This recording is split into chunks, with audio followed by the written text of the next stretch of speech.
You're listening to the Dirty Air Podcast. Hey, let me hear some Skinner, brother. It's in the face, Dilmer. In the face. I don't really, to be honest with you, I don't know how to party. And now, here are your hosts, Chuck Bush, Jonathan Merriman, and Matthew Dillner.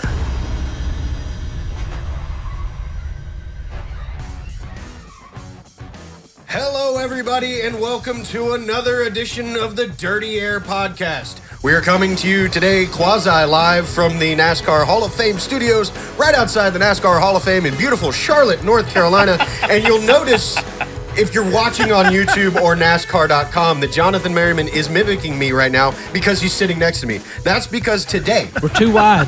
We are too wide on this side, 4 wide on the show. We've got a special guest with us today. Not only do we have Matthew Dillner, we have NASCAR Sprint Cup Series driver Jeb Burton in studio with us right now. Jeb, how are you doing? Good. Appreciate y'all having me in here. Thanks for coming in. You are our first in-studio actual, top touring series driver to be on the show. Sweet. I feel honored to be in here with y'all. Hopefully, I can do a good job. Hopefully you still feel that way after we're done taping. Yeah, y'all seem to have a good time in here, so I'm glad to be here. Well, we try to have fun and keep it upbeat and lighthearted. Dillner's back with us this week. Last week you were in Bristol. I was in Bristol, baby. I mean, we're talking about NASCAR Wheel and Modified Tour and the Truck Series racing, and we got Johnny Sauter on the Dirty Air podcast, and then Strickard and I, the producer behind the board, we got to go watch the races in the stands. It was pretty cool. Behind the board and upstairs. Oh, yeah. We're trying new stuff with this show because we've got a lot of room to grow, if you will. A lot of freedom.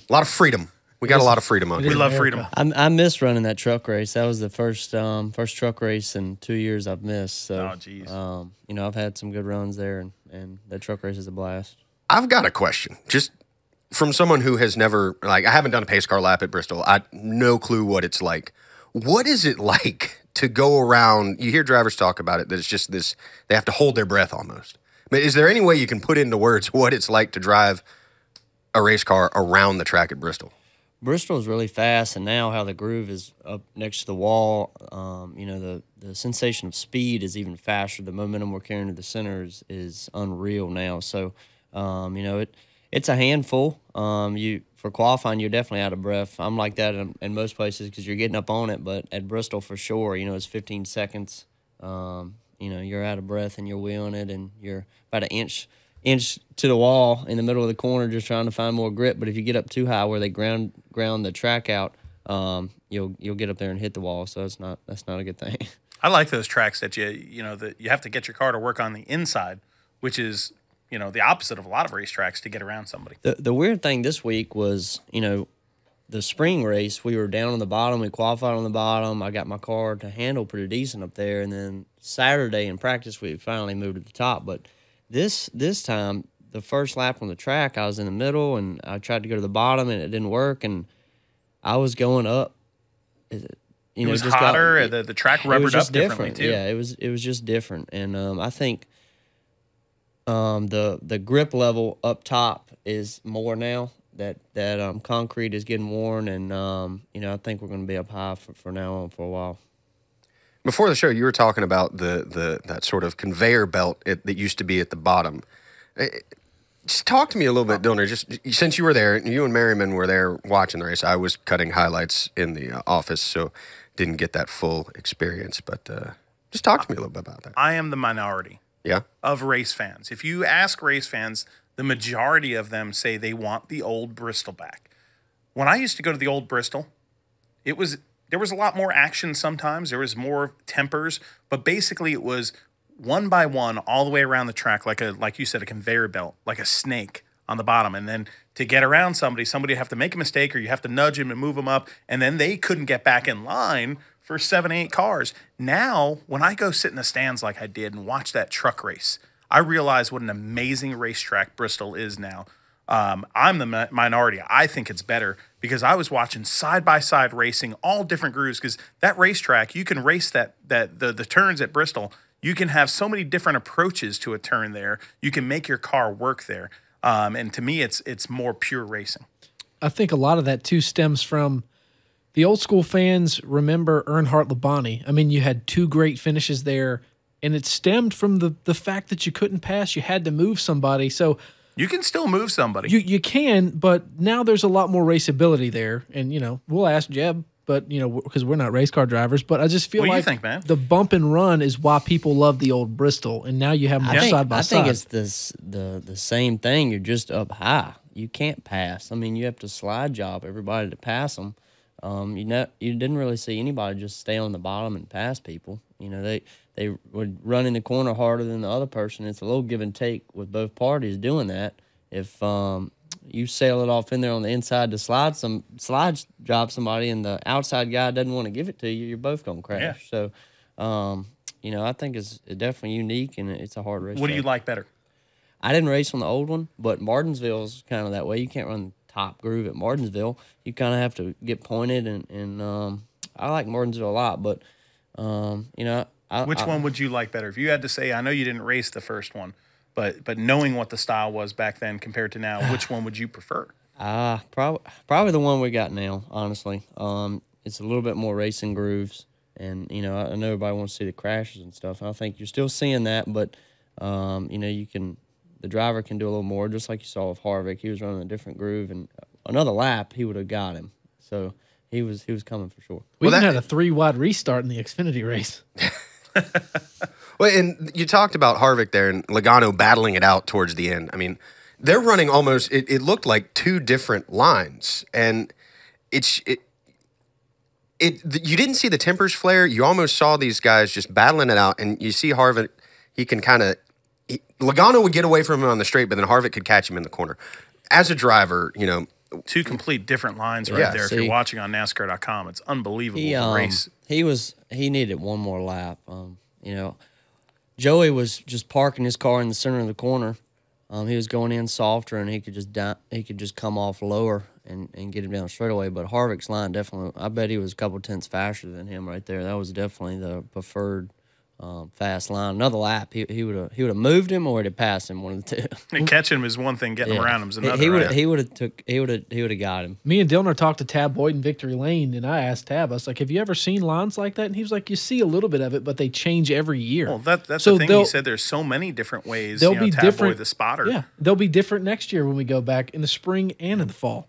But Logano gets back-to-back night race wins there. I mean, these past couple of races, Penske's been coming on strong. Logano has now got 3 wins on the season, 2 in the past couple of weeks. They the team to beat right now? Penske's strong. They're one of the teams to beat. I still think JGR is on top. Remember, Bristol's a streaky racetrack. It's like a Pocono. Okay, we've seen, I think this was the 16th time there's been a repeat winner at Bristol. I mean, DW did it like 7 times in a row, which was ridiculous. But we typically see some streakiness at Bristol. So I still think JGR is the camp that's on top right now. If I had to rank them, Penske, believe it or not, Hendrick third, but close. And I think the ranking thing and people saying that Penske's second tier to JGR right now, even though they're close. So close. I asked Joey the question in Victory Lane. Does it make you mad when you hear that? And he didn't directly answer it, but his facial expression and his answer was enough to say yes. Yeah, they just kind of worry about their own looked stuff. like he wanted to Penske, hurt you. I mean, he did. No, like I was watching the interview, and you asked that question, and he just kind of looked at you like, it's really? probably also the 5th time he'd heard it. True. And he had a sword, Yeah. So he could have hurt you. Yeah, Something I think would be good to talk about too is I don't know if you have the stats, but Joey Logano ran at Gibbs Racing. Yep. And he did well, but the difference with crew chiefs and stuff that he has now and the results he's putting up the numbers are totally different. Yeah. And it was a great career change for him to go to Penske. Sometimes you just need that shot in the arm too. I mean, he came into the deal where, admittedly by a lot of people's take on it, he maybe wasn't ready for the Cup level at that point. Got put in a very high-profile ride, didn't live up to those expectations, but got a fresh start somewhere. He also vacated a ride that Tony Stewart, or got a ride that Tony it was Stewart. a lot of pressure there. A lot of pressure. And then he comes over to Penske where he's not everybody didn't have as high expectations because of that. And he went to a great team that was really gelling at the same time. And Stewart's team there, it was an opposite deal. It was a driver swap, and it was just a little uneasiness for a few years there. Worked out for him. Hey? Yeah. Change is good sometimes. Well, you talk about that shot in the arm and needing that type of momentum. Last week there was the news that MWR not going to run a full squad in 2016. It looked like Clint Boyer, that was that shot in the arm that he needed going into the chase almost. Bad circumstances, but he was running really well at Bristol. And then those guys are racers. Okay, if you look on that team, most of these teams are full of racers, but that MWR team has a lot of racers on it as far as those crew guys. They weren't going to do the lame duck thing and lay down. You know, I know they said that in the press conference, and that's obviously what you say, but they weren't, and they Clint Boyer got up on the wheel. Right, he was on the wheel all weekend, but some bad circumstances in that race. It sucks for the guys at MWR when both cars are involved in one incident. You know, we're looking at it on NASCAR.com right now. David Reagan gets spun, and David Reagan was having a banner night. Yeah, I mean, for that team, that's just that. Like, to me, that almost feels like adding insult to injury. But I still feel like he's. What lap was that on? That was about mid-race, I believe. Yeah. I'm sure our Cracker Jack producer up in the booth upstairs can figure out what lap that was actually on. But you look at it, still, Clint Boyer in the chase as of right now. Yes. 2 races to go. Does this hurt him? Does this help him? How does this play out for him? Well, obviously, it's not great for him, but we're going to some tracks where I think Clint Boyer can do well, namely the race before the chase starts, and that's Richmond, a short track. I honestly think Clint Boyer is going to get in with that Toyota team. Yeah. And that's just my personal opinion. He's going to race his way into this thing, whether it be through consistency. I don't think he's going to get a win, but I think he'll get in the chase. Matt Stricker came through. It was lap 372 is So when that it was beyond wreck. halfway. So it's beyond halfway. Yeah, it was just a racing Yeah. deal. Yeah. He finished. I mean, Boyer finished 5th. Yeah, So still a great Yeah, finish for yeah. Clint Great Boyer. night. And the other car that you saw in that shot, it was the last ride of the Rainbow Warrior paint scheme.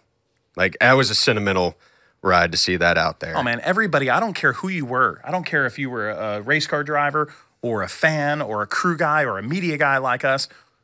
I mean, I got to admit, I even went over and snuck a picture of the 24 Rainbow car because that's a historic paint scheme and something that brings back, conjures so many great memories in our sport. And we all have such respect for Jeff Gordon that everybody had that little twinge of fan in them last week at Bristol. if I mean, guys that are around the same age as we are, Jeff Gordon's been in the sport as long as we can remember for the most part. Wait, you're 23. What's your first Jeff Gordon memory? Because you were a little itty bitty.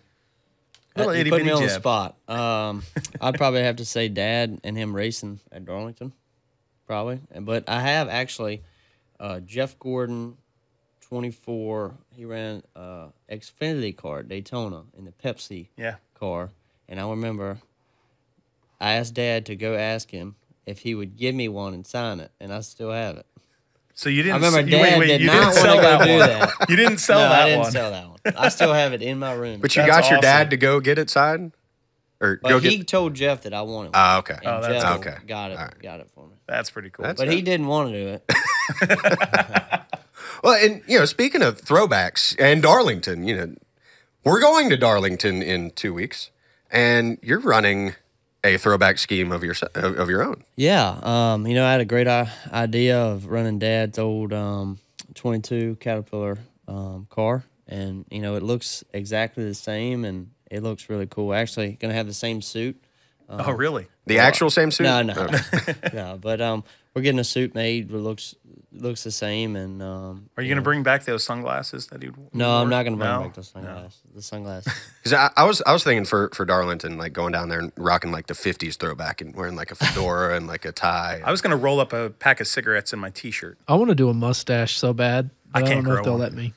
Your I what? can't grow She won't one. let you? I don't know. I don't know. I'm not worried about my wife. I'm worried about my boss. Oh, yeah. But, so you said it was your idea to do that. right? Yeah, I was there when Dad won in 2000. I think it was 2000. He won the Darlington 400, and I actually was not there when he won the Southern 500. But my dad should have won a lot of races at Darlington. My uncle won some there. They're both really good there, and I'm looking forward to going, and hopefully we can have a good run. I hope so too, man. It's cool to see all of these throwback paint schemes. I mean, seeing you out there in that one. I mean, that Caterpillar car. I remember that growing up, seeing the rainbow paint scheme. I wish they were doing that down there. I wish they had had the fire suits. Like that would the fact that you're doing the fire suit looking like that's, to me, that sets it off right. Well, some other ones are doing the fire suit. Yeah. I saw Ricky Stenhouse. He's that Pearson one is awesome. And so other people are doing it. So I saw it and I was like, hell, I'll do it too then. How cool is it to honor your dad too? Because that's got to be very special. Because I know your dad has been so instrumental in your career. Yeah, it was just something little I could do for him. I thought it would mean a lot to him. He's had so much success in that car. Is he jacked up about it? Yeah, he's pretty excited about it. He just wants me to go run good. I don't think he really cares what it looks like. He just wants it to go fast. But hopefully we can go do a good job next week for Estes. Yeah, man. I mean, that's just, I'm excited for Dar. And next week's show, we're gonna highlight a lot of these paint schemes because we're gonna be leading up. Like Thursday, we head down there. So like next Wednesday, we're just gonna roll them all out. They're prepping stuff for NASCAR.com. I'm pointing up right now if you're watching on YouTube. Because it's upstairs. It's We're upstairs. Like in the basement. We're in the basement. Right next to NASCAR. NASCAR.com's on the 8th floor, and where the video team is down on the 3rd floor and in the basement. So we get to. It's nice. There was also news kind of coming out of your camp too, because you're not only running the paint scheme, but you're swapping rides with your teammate JJ there, and you're going to be in the car that matches your age number. Yeah, I'll be in the 23 car for the rest of the season. We're just talking about it off the air. I think change is good. What we were doing just wasn't working. We wasn't getting the results we needed. I'm looking forward to getting with a new team and with this crew chief and trying new things and trying to improve and try to get that 23 higher up in the points. Now, for you as a young driver, getting your feet wet here in the NASCAR Sprint Cup Series, okay, you're not in a top 10 team right now.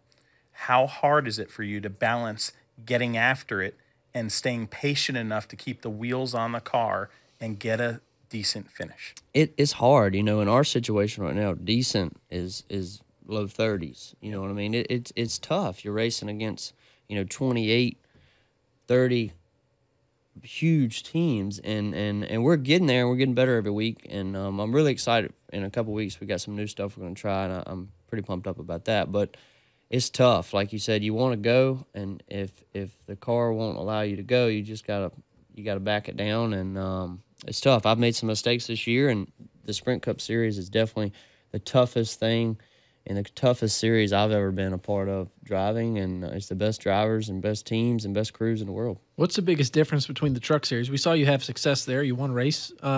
What's the biggest difference between the trucks and the Sprint Cup Series cars? Well, the trucks definitely don't handle as bad as the cars do, but it's the speed's a little different. The competition level is totally different. I mean, it's like I said, it's 35 cars every week that can have a chance to win the race, and in the truck series, it's not quite that many. So that's the biggest thing is the competition level and the experience with the drivers. Like that was a couple weeks ago. I went to Indy, and that was the first time I've seen the place, and the rest of the field has seen it 10, 20 times. So it's tough sometimes. Sorry, I made a face, and I might have thrown you guys off. Strickert was talking to me in my ear, and we're trying to. This is the fun part about radio is like we try and like communicate things, and he was trying to give me like a thumbs up or thumbs down, like depending on what we want to keep talking about. So I realized halfway through I'm listening to him, and I did like a what? Yeah. Well, I wanted to ask a question because we were talking about your roots earlier today, and Jonathan Merriman, he's from Virginia. He grew up Franklin County, places like that. You come on. South Boston, Rustburg. You grew up at places like Franklin County Speedway, is what I'm saying. But you grew up South Boston Speedway, a place that's so important to the Burton family. That's the first place I ever saw a race. Was South Boston. Is it? Yep. Did you have a bologna burger? No, I have had one. Yeah. With onions. Do you like bologna burgers? Yeah, that's not what my question was, but heck, they're good. But I try not to eat stuff like that anymore. You're afraid you're going to look like me? I used to go to Martinsville. I remember in the late model series, I was probably like 15. I would get 3 or 4 hot dogs and I could eat 20. Just eat the heck out of What's the most number of hot dogs you've ever boy. eaten at Martinsville? Probably 4. 4. What about you? 20. No, he's had 25, 50. 54. 54 in one day? No, 3-day weekend, 3-day show. Holy. Okay, we're talking a practice day, a qualifying day, and a feature. How many is that a day? That's a lot. And his stomach was still Don't ask able me to to do work. Did you math, pay Jed. for them all, or did you get them for free? He No, paid I for had a them later. sponsor. I had a sponsor. I paid later. I had a sponsor. I had a sponsor that actually paid for all my dogs, and then I matched the number and I donated it back to MRO. So Oh, okay. since it was so it was a charity hot dog eating contest. charity hot dog. I have nightmares about hot dogs. I love them. I did the Nathan's hot dog eating contest in It was Pocono. a mess, dude. It was I can't look at hot dogs the same. That's ever why since. I will never do one of those things because, to be honest with you, and this is pure like 100% truth in my head, a Martinsville hot dog is one of the top 5 things that I have ever eaten in my lifetime. Oh my I'm getting out of my chair. I love it. It's like there's nothing better than a Martinsville hot A little dog. bit of chili on it. Oh, Oh, yeah. dude, you got to get it all the way, All the man. way. I start with slaw dogs in the morning because the chili in the morning could be a little rough. You know what I mean? But Unless by the you're end a of the man. day, Are you not a man? No, you're the brawny man. I know, Yeah. but I mean, doesn't he look like he belongs on a paper towel? Interesting story, thing, which with is that flannel? which is also true. Me and my wife. Okay, so we were good friends for a while. They're not hope friends so. anymore. I hope they still are. No, we are. Yeah, he never talked to her anymore. No, so this is They just live together. Yeah. They don't talk. so like this was the stage in between friends and dating. We're like, is it going to work? Is it not going to That work? awkward stage. We didn't talk to each other for a couple days, and then she was on her way back. This was at the racetrack. I was working in local news. I like saw her, and we hadn't talked for a couple days, and she was on her way back with a Martinsville hot dog. And after she ate the hot dog, she changed her mind about me, and then so Martinsville hot dogs changed my life forever. True That is story. a success story for Virginia? Martinsville. Yeah. Yeah. Virginia is for lovers. That's right. Yeah. That's proof. It's also for we have He might two have put something Virginians in on the that show. hot dog. Yeah, I mean, Right. to get with him, yeah, probably. It was all the exhaust fumes. Well, I was going to say, we were talking earlier about before you showed up, we were talking about the fact that Virginia, not only known for hot dogs and for lovers, there's a lot of varying accents in Virginia. Like you can tell if someone is from like the Tidewater area down. So what's the Tidewater accent? That's what I want to know. Can you impersonate the Tidewater accent? That's- I've never I heard it. have family from there, Well, the and I don't city- know if I can do it justice. It's just like anywhere else. The city, like Virginia Beach, if you grew up in Virginia Beach, your accent's fairly clean. All right. And it just, the farther you go out from the city, the more you get into the accents. But those strange people that are from Emporia, Virginia, if you go to a slip-in gas station there, She's trying to near do a Emporia, Sadler Can you impression. please talk and you about start faux talking shows? well, you go get a bologna burger with some mustard, some onions. Make sure you give it a squish so it stays together. And the That's reason a Virginia speak, right the there. reason I Emporia, brought Virginia this up, speak. the reason I brought this up is last I week don't on the sound show. like that. No, Like to me, you just sound like a normal guy from Virginia. I mean, that's just like he sounds like it too. It's my friends from North Carolina. It's all that same regional accent. But you asked a question to Johnny Sauter last week. This is the reason I bring this yes, up. that's right. He asked, what was the question you asked? I asked Johnny Sauter who has a better accent. His spotter, Tab Boyd, who has a wonderful accent. Where's Tab from? Pensacola, Florida. Where'd that accent come from then? Oh, the one he just did? Well, Tab. Tab's got a beautiful accent, though. There actually, are but- Southerners in Florida. or some other guy It's named. shocking, I know. But Well, the they do- Panhandle, they do man. The exist. Panhandle is Yeah. pretty southern, man. Yeah. You're talking down Five Flags Speedway and all that. It's pretty southern by there. PCB. But yeah, there you go. But yeah, who has a better accent, Tab Boyd, his spotter, or this guy's dad, Ward Burton? Do we have that queued up though? Hang on one second. Let me raise up the levels. We're gonna play that real quick. The clip of you asking the question, and then let's hear Johnny Sauter's impression of your father. All right. Accent, better accent, Ward Burton or your spotter Tab Boyd? Ward Burton. Can you do a Ward Burton? Hey, Jib, you got to get out of the gas over there in the middle of the corner. That's pretty good. I like it. Oh, that's pretty funny. So that's Johnny Sauter's impression of your dad. How would you rate that? Well, Johnny heard my dad last year when I was Johnny's teammate, so that was probably pretty accurate. I was usually on Johnny's tail so much, so that's why Johnny was talking about letting off the gas. I don't know if you saw the clip of Texas. Johnny got kind of mad at He me. did get a little mad at you, but could you do a? Can you do a Johnny? You were teammates with Johnny Sauter. Can you do a Johnny Sauter impersonation without maybe dropping any beeps? Oh, well, probably not, because if you listen to Johnny's radio, he's screaming and yelling, so he gets pretty mad on the radio. But he's got that northern accent down. I don't think. Can you do it? I mean, I'm a northerner originally, but I could do southern accents. Can you do a northern accent? Blunderbuss divisions. Oh, That's Dillner's northern accent. That was him in 95, 96, talking about the Blunderbuss division. Long Island trackside. I-slip Speedway? Riverhead Raceway. Riverhead Raceway. He was Riverhead talking about the Raceway. Blunderbuss division. And the modifieds. Does he say salmon or salmon? Salmon or salmon? Salmon. You say salmon? Salmon.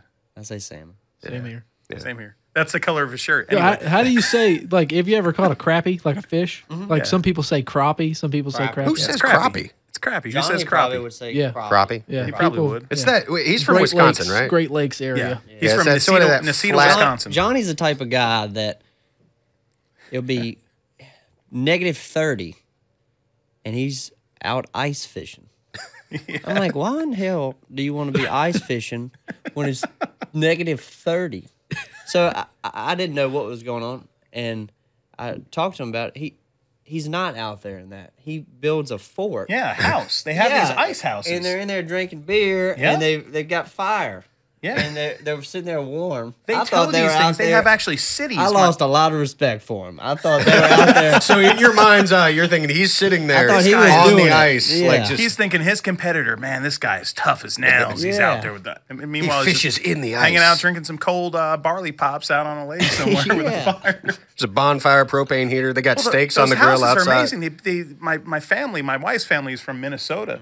Oh, Minnesota, eh? Minnesota, and they build these ice cities pretty much for the entire winter season, where they have those ice houses and bars and everything out on the ice. I think we're all missing something. I don't know, man. I like Sounds like I'm fun. good. I like fishing like on a boat, on a lake, or on a dock. Do you fish? I do. I'm Yeah. a lot bigger hunter though than I am. So a you're an fisher. outdoorsman overall. Big outdoorsman. How much land does your dad have down there? Because he's partnered with Virginia Tech on a lot of stuff. Yeah, he's done some things with Tech. He's actually partnered up with the National Guard. They're doing some really cool things with the National Guard, buying land and saving land. Conservation, and yeah. doing conservation stuff and not letting people develop it. And then the National Guard can train their troops on it as well. So it's kind of a win-win situation. They got that going on, and his foundation is doing really good. And our piece of property, the foundation, is 2,500 acres, and Dad works on it. He's probably out there right now working on it and taking care of it. I got .29 in Concord. There you go. I got to ask you about your hat, because we were talking about conservation. Well, I see you have mountains on the hat, but Rocky Ridge, what is that? Rocky Ridge is one of my great partners. They've Okay. helped me for a while now, and they've been very loyal to me, and they've done a lot for me. So Rocky Ridge, they build custom trucks. They actually lift the trucks up, put rims on them, cool steps. Actually, when you open the door on my truck, the step folds out. Nice. And then they have LED lights underneath the truck, so at night you can see where to put your foot. Then when you So close the you door, got a and trick truck, I guess, huh? yeah, check them out at RockyRidgeTrucks.com. They do a great job. If you got a truck, you want to take it to them, they'll trick it out for you, and the thing rides amazing. It doesn't have any rollover to it. You got a real big high truck? It's 6 inches up in the air. Nice. Hey, Dillner's got a truck. You can hook him up. Yeah, my truck's more of like it was my dad's truck, and we nicknamed it the Texas Cadillac, because he always had work trucks, and this was the fancy truck. It has like air-conditioned seats. It's pretty Too cool. rich for my blood. Air-conditioned seats. Yeah. Those are nice on a hot day. Oh, my Lord. In Kentucky last year, Will Yeager and I, the rental car that we had, it was a Ford Taurus, which took over the higher end in the Fords. But they had leather seats, and they had the air-conditioned seat. And, like, we sat down, and, like, we were sweating pretty good. 5 minutes in there with that air-conditioned seat. Dried it up. Oh, my I never God. use air conditioner in my vehicle. It's because you're skinny. Well, I use it because you don't want to tease yourself. You True. want to go get in the race car Yeah. on the weekend. My Kind of like Bob dad, Gallison used to roll up his windows and blare the that's, heat. that's what I was going to tell you. My mom told me my dad used to do that. That's in crazy. the summer, he would do that.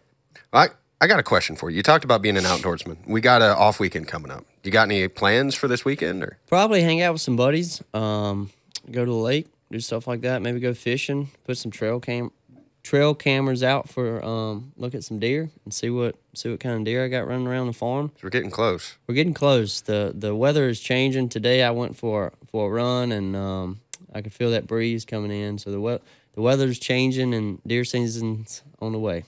It's gonna be here before you know it. You got any plans, Dillner? My only plans is to try to get my wife's baby. Oh yeah, out. you're I on mean, baby I'm on watch. baby 20. watch. It's your baby. It's your baby too. It's We my baby. hope. Yes. But Girl or boy? Girl she or is boy? very pregnant, and it's a boy. Oh Lord. She's Yeah. very, very pregnant. She's actually upstairs right now in the control room. You're pretty close to the hospital, so you know. And yeah, I hope she's doing like jumping jacks right I just now. want to this try baby to get here so I can enjoy him a little bit before we have to get back on the road, to this NASCAR road. So, Cool, Merriman. You got anything going on? I'm going to Hilton Head. Going to Hilton Head. You gonna play any Hilton golf, Head. or are you just gonna go to Hilton? Nope. Me and my wife are just going to Hilton Head. We're not going to do anything but lay on the beach. Head? All right. I'm not getting in the water because there's sharks out there. Yeah. Well, cool. Well, you yeah. can get knee deep. Hey, You'd say that, but I had a that. friend post a picture at Ocean Isle like gotta last open your weekend. eyes. You can see it them was coming literally that deep. right where the waves break, and it was Yeah. like right there at that ankle deep water. There was a shark kind of riding a wave in. surfing. Scares- Yeah. I like to ride a shark. What about riding an eagle? Would you ride an eagle? There's something we do on this show every week. We love freedom. The eagle's back here this week. We have Jonathan Merriman's Eagle Fact of the Week. Do you want me to grab? Coddle it for me. Grab that hang eagle. on. You got to hit the button. I don't know I what got button it to hit. here. You hold your eagle. We love freedom on NASCAR.com. So now it's this week's Jonathan Merriman's Eagle Fact of the Week. All right, it's an off weekend. A lot of drivers are going to be migrating, so that led me to the question: Do eagles ever migrate? And the answer to that question is yes. When the lakes and ponds and streams that they fish in freeze over, they fly. You would assume they would fly south where it's warmer, so they can fish and gather their food. So, just like drivers on off weeks, eagles migrate from time to time. Wow. And that's Jonathan Merriman's Loosely connecting dots here. Eagle Fact of the Well, Week. I like the fact that we tied it you- back into racing because this guy is migrating to his property to, go look at deer and. Jumping is jacked up. It's a Rocky Ridge migratory truck. weekend. I'm going to go hang out at the lake too this weekend. So Are it's- you? Yeah. With You're your gonna, friends? you're gonna Yeah, be with on some Lake friends. Norman, You have friends? probably, right? I am only. I don't normally go to Lake Norman. I normally go down to Lake Wateree in South Carolina because it's not as crowded. And Where do you go, Jeb? Bugs Island? Bugs Island. There you go. Been there. Yep. Camp there. Yeah, I'm a bigger fan of Wateree, but my friend is having a thing up at Lake Norman, so I Actually- gotta go there. I'm not a fan of Lake Norman. We were Don't be talking getting in about. trouble while you're there now. I will not. We don't want to read about you in the newspaper. I will stay out of trouble as best as I can. We got to get this guy to sign this flag behind us. We do.